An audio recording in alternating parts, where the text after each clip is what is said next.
Hello friends, welcome back to our channel CSC concepts with Parinita. So guys, जैसे कि आप लोगों को पता है, हम पढ़ रहे हैं database models in DBMS, right. हाँ, लास्ट 2-4 वीडियो से हम यही चीज़ पढ़ रहे हैं और आज के वीडियो में मैं आपको डिटेल में बताने वाली हूँ कि ऑब्जेक्ट बेस्ड डेटा मॉडल्स क्या होते हैं और फिजिकल डेटाबेस मॉडल्स क्या होते हैं। हम ये दोनों चीज़ें देखने वाले हैं विद डेफिनेशन, विद अंडरस्टैंडिंग और विद एग्जाम्पल ऑल्सो। पूरा क्लियर कट एग्जाम्पल मैं आपको यहाँ पे देने वाली हूँ। उसके पहले अगर आपको पता होगा, इसके पहले वाले वीडियोस अगर आपने नहीं देखे तो मैं आपको एक ओवरव्यू बता देती हूँ। हमने ऑलरेडी डिस्कस कर चुके हैं हम लोग कि डेटाबेस मॉडल्स क्या होते हैं, डीबीएमएस में मॉडल्स की ज़रूरत क्यों पड़ती है। उसके अलावा ये वाला जो पूरा आपको स्क्रीन में दिख रहा है, object based data model, record based data model और फिजिकल डेटा मॉडल, ये तीनों टाइप्स के बारे में मैंने आपको बताया था। इसके पहले के जो वीडियोस थे उसमें हमने डिटेल में डिस्कस किया हुआ है hierarchical data model, network data model और रिलेशनल डेटा मॉडल, राइट। उसके अलावा इसके जस्ट पहले वाले वीडियो में हमने ईआर मॉडल्स भी डिटेल में देखा था और मैंने आपको तब भी बताया था ER models are one of the most important data models in DBMS, right. तो ये वाले डेटा मॉडल्स ऑलरेडी हम डिटेल में देख चुके हैं। अगर आपने वो वीडियोस नहीं देखे अब तक तो आई वुड रिकमेंड कि ये वाला जो वीडियो है वो देखने के बाद जाके आप प्लीज़ वो वाले वीडियोस भी देख लीजिए, ताकि आपको एक क्लियर कट आइडिया आ जाए पूरे डेटाबेस मॉडल्स के बारे में, ठीक है। तो ये वाले वीडियो में हम शुरू करते हैं देखना detailed understanding about object based models and physical data model. तो चलिए शुरू करते हैं।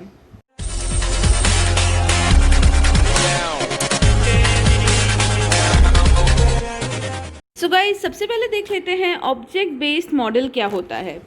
अगर हम डेफिनेशन टाइप देखें तो an extension of ER model with notions of functions, encapsulation and object identity as well.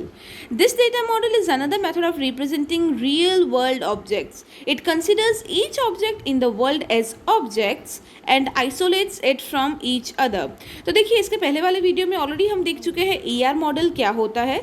ER model में हम क्या करते हैं, एंटिटी और रिलेशनशिप्स अच्छे से डिफाइन करते हैं। कौन से एंटिटीज़ किससे रिलेटेड है, किस तरह से रिलेटेड है, हर एक एंटिटीज़ के कौन से एट्रीब्यूट्स है, वो सब कुछ हम डिफाइन करते हैं। तो ऑब्जेक्ट बेस्ड मॉडल में क्या बोला है कि ईआर मॉडल में हम जो चीज़ें करते थे वो सारी चीज़ें हम यहाँ पे भी कर सकते हैं, बट यहाँ पे एडिशनल चीज़ें हमको मिलेंगी। जैसे कि ऑब्जेक्ट बेस्ड मॉडल में आप फंक्शंस डिफाइन कर सकते हो, एनकैप्सुलेशन दिखा सकते हो, ऑब्जेक्ट आइडेंटिटी अच्छे से बता सकते हो, राइट। तो ऑब्जेक्ट बेस्ड मॉडल को आप क्या बोल सकते हो कि ये एक ईआर मॉडल का ही एक्सटेंशन है, जिसमें हम रियल वर्ल्ड ऑब्जेक्ट्स को और अच्छे से आइडेंटिफाई कर सकते हैं with the help of functions, encapsulation etcetera. तो ऑब्जेक्ट बेस्ड मॉडल में क्या होता है, हर एक ऑब्जेक्ट को हम आइडेंटिफाई करते हैं और दिखाते हैं कि वो ऑब्जेक्ट बाकी सारे ऑब्जेक्ट से अलग कैसे हैं, और ये हम कैसे करते हैं वो हम विद हेल्प ऑफ एग्जांपल देखेंगे, don't worry. Object oriented data model along with mapping between entities describes the state of each entity and the task performed by them। तो देखिए, ये एक इम्पॉर्टेंट पॉइंट है, बिकॉज ईआर मॉडल में आपको पता होगा, ईआर मॉडल में हम लोग स्टेट देख नहीं पाते थे कोई भी एंटिटी का, राइट।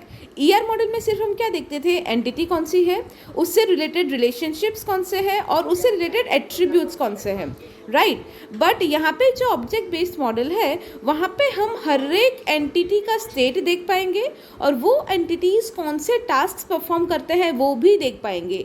तो इसीलिए, बिकॉज ये कॉमन क्वेश्चन होता है कि हमने ईआर मॉडल्स अगर पढ़े ही है तो उसके बाद वापस ऑब्जेक्ट बेस्ड मॉडल पढ़ने की क्या ज़रूरत है। तो ये है पहला स्लाइड, इसलिए मैंने ये रखा ताकि आपको ये पता चले कि ईआर मॉडल ऑलरेडी था ही हमारे पास, बट ऑब्जेक्ट बेस्ड मॉडल हमें क्या क्या एक्स्ट्रा चीज़ें दे रहा है, ठीक है। आई होप आपको पता चल गया होगा। अगेन अगर मैं रिपीट करूँ तो हम इसमें क्या क्या नया चीज़ें क्या क्या ऐड कर सकते हैं ऑब्जेक्ट बेस्ड मॉडल में, functions, encapsulation, object identity, we can also describe the state of entities and the tasks performed by the entities, right। तो ये सारी चीज़ें हम ऑब्जेक्ट बेस्ड मॉडल में दिखा सकते हैं।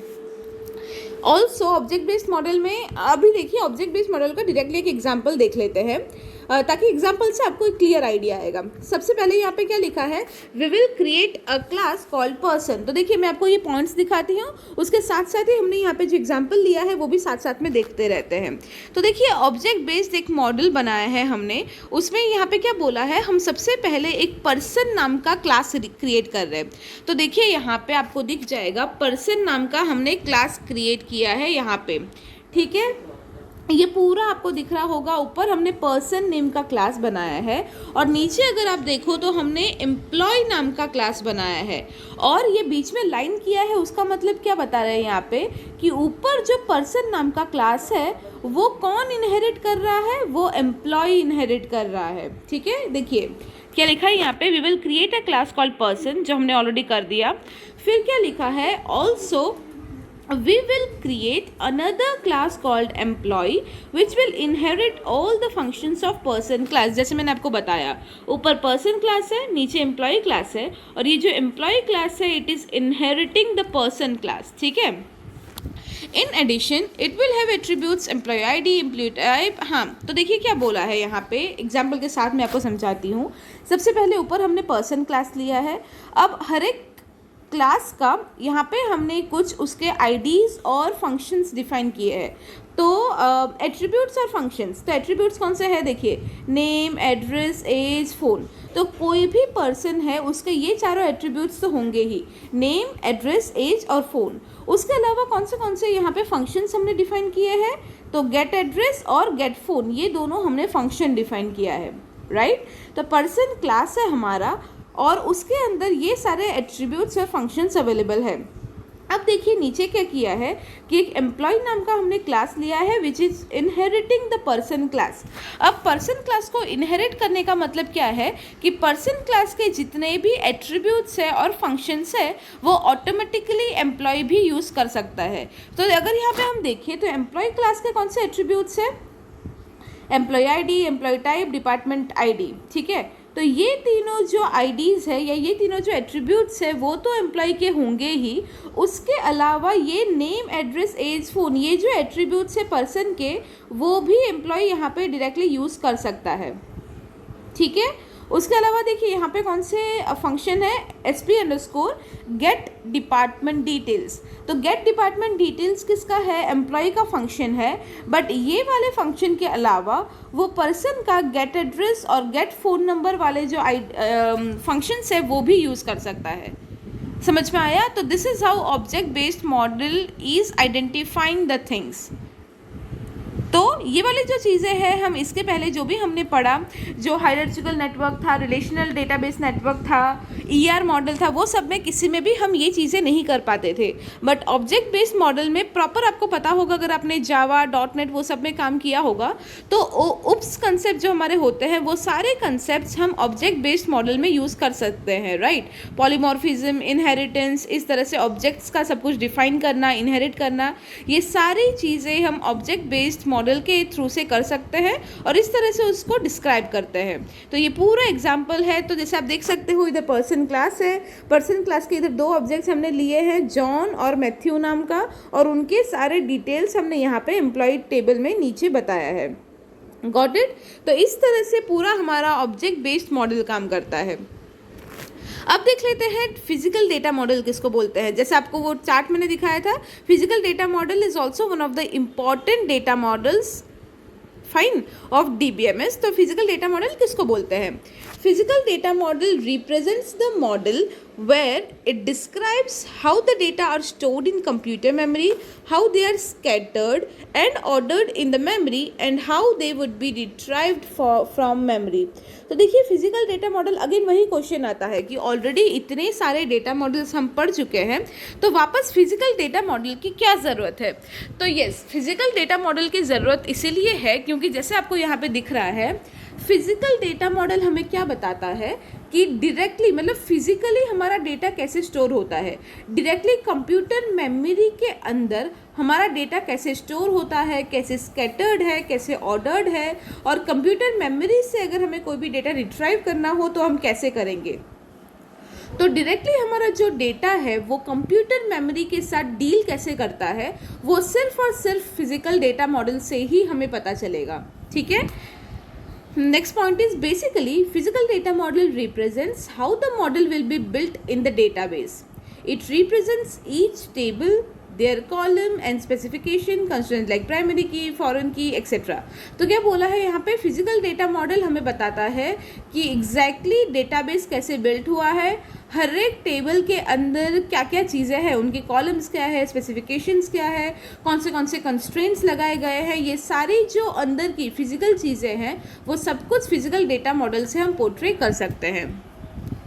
अब features of physical data model, ठीक है, फिजिकल डेटा मॉडल की जो हम बात कर रहे हैं उसके फीचर्स कौन से हैं। Specifying all tables and columns, ठीक है, इसमें हम सब कुछ टेबल्स और कॉलम्स के थ्रू स्पेसिफाई करते हैं। Foreign keys are use to identify relationship between tables. तो देखिए जैसे हमने पहले देखा था कि दो टेबल के बीच में अगर रिलेशनशिप है या दो एंटिटी या दो टेबल्स एक दूसरे से रिलेटेड है तो हर एक डेटा मॉडल में अलग अलग तरीका होता है उसको बताने का, राइट। जैसे ईआर मॉडल में अगर हमने देखा हो तो ईआर मॉडल वाला अगर आपने वीडियो देखा हो तो उसमें हम क्या करते हैं, उसमें हम डायमंड शेप के अंदर रिलेशनशिप को डिफाइन करते हैं। इस तरह से अलग अलग चीज़ें होती है, राइट। अब फिजिकल डेटा मॉडल में हम क्या करेंगे, अगर दो टेबल के बीच में कोई रिलेशनशिप है तो उसको हम फॉरेन की के थ्रू डिस्क्राइब करेंगे। अब फॉरेन की क्या होता है वो भी हम आगे देखेंगे, बट यहाँ पे आप इतना समझ लीजिए कि फिजिकल डेटा मॉडल में क्या होता है, अगर दो टेबल्स आपस में इंटर रिलेटेड हो तो वो सिग्निफाई करने के लिए हम क्या करते हैं, फॉरेन की और प्राइमरी की का फंडा यूज़ करते हैं। Then physical considerations may cause physical data model to be quite different from logical data model, because obviously logical data model में सारी चीज़ logically होती है, जबकि physical data model में हमें physically कंप्यूटर मेमोरी में सारा कुछ डेटा कैसे रहता है, कैसे रिट्राइव होगा, कैसे काम करता है, वो सब पता चलता है ऑब्वियसली। इसीलिए physical data model is quite different than logical data model. Then physical data model would be different for different RDBMS. For example, data type for a column may be different between MySQL and SQL Server.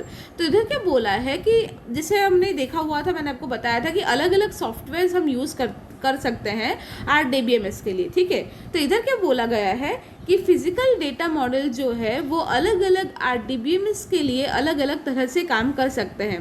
अगर मैं आपको छोटा सा कोई example दूं तो जैसे name है, ठीक है, हमें नेम अगर स्टोर करना हो, राम, श्याम, प्रिया, प्रीति, इस तरह से अगर लेट्स से स्टूडेंट का नाम हमें स्टोर करना हो तो हो सकता है कोई कुछ जो सॉफ्टवेयर है उसमें हम कैरेक्टर डेटा टाइप लेते हैं, कुछ में हम वेरकेर लेते हैं, कुछ में हम TXT टेक्स्ट टाइप का डेटा लेते हैं, राइट। तो इस तरह से अलग अलग DBMS में अलग अलग डेटा टाइप्स हम यूज़ कर सकते हैं अलग अलग डेटा के लिए।